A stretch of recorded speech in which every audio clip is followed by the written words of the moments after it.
বেলুচিস্তান পাকিস্তানের সবচেয়ে রক্তাক্ত জনপদ। ক্ষোভ, সংঘাত আর বারুদের গন্ধে প্রতিনিয়ত ভারী হয়ে থাকে সেখানকার বাতাস। আরও একবার কেঁপে উঠল এই যুদ্ধবিধ্বস্ত প্রদেশ। বিকট এক বিস্ফোরণ আর মুহূর্তেই পুরো এলাকা পরিণত হল এক মৃত্যুপুরীতে। চারদিকে শুধু লাশের মিছিল। শুরুতে বুঝে ওঠার আগেই সবাই ভেবেছিল আবারও হয়তো স্বাধীনতাকামী গোষ্ঠী আর পাকিস্তানি বাহিনীর সংঘাত শুরু হয়েছে, আরো বড় কোনো হামলা। কিন্তু না, কয়েক ঘন্টা পর সামনে আসে আরো নির্মম এক বাস্তবতা। না ছিল বন্দুকের গুলি, না কোনো বোমা হামলা। মৃত্যুর ফাঁদ হয়ে উঠেছিল একটি কয়লা খনি, আর সেই খনির অন্ধকারেই একসঙ্গে নিভে যায় অন্তত ৩৪টি প্রাণ। প্রদেশটির সোরাঙ্গে কয়লা খনি। ৪,০০০ ফুট গভীরে যখন শ্রমিকরা ঘাম ঝরাচ্ছিলেন, ঠিক তখনই খনির ভেতরে নিঃশব্দে জমেছিল ঘাতক মিথেন গ্যাস। হঠাৎ এক পলকে ঘটে প্রলয়ঙ্কারী বিস্ফোরণ। মুহূর্তেই সুড়ঙ্গের ভেতরে দাও দাও করে জ্বলতে থাকে আগুন। ধসে যায় চারপাশ। বিষাক্ত ধোঁয়ায় দম আটকে আসে ভেতরের আটকে পড়া মানুষদের।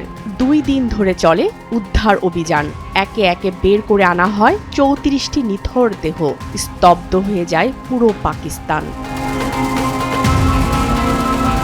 কিন্তু এই ট্র্যাজেডির সবচেয়ে বড় ক্ষত কেবল মৃত্যুর সংখ্যা নয়। যখন নিহতদের পরিচয় মিলল, তখন বেরিয়ে এলো এক শিউরে ওঠার মতো পারিবারিক ইতিহাস।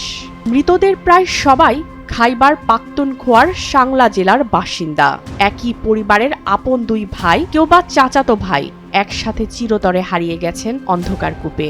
আরো গা শিউরে ওঠার মতো তথ্য হলো, এই হতভাগ্যদের অনেকের বাবাই অতীতে এমন খনি দুর্ঘটনায় প্রাণ হারিয়েছিলেন। জীবন যুদ্ধের নিষ্ঠুর বাস্তবতায় বাবার সেই অন্ধকার পথ বেছে নিয়ে পরবর্তী প্রজন্ম একই নির্মম পরিণতির শিকার হলো। প্রকৃতি বেলুচিস্তানকে দিয়েছে সোনা, তামা আর প্রাকৃতিক গ্যাসের অফুরন্ত ভাণ্ডার।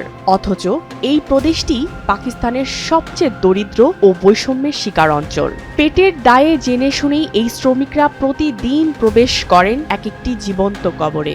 শ্রমিক সংগঠনগুলোর অভিযোগ, খনির মালিকদের অতি মুনাফার লোভ আর প্রশাসনের চরম উদাসীনতায় কোনো আধুনিক নিরাপত্তা ব্যবস্থা ছাড়াই চলছে এই মরণ খেলা।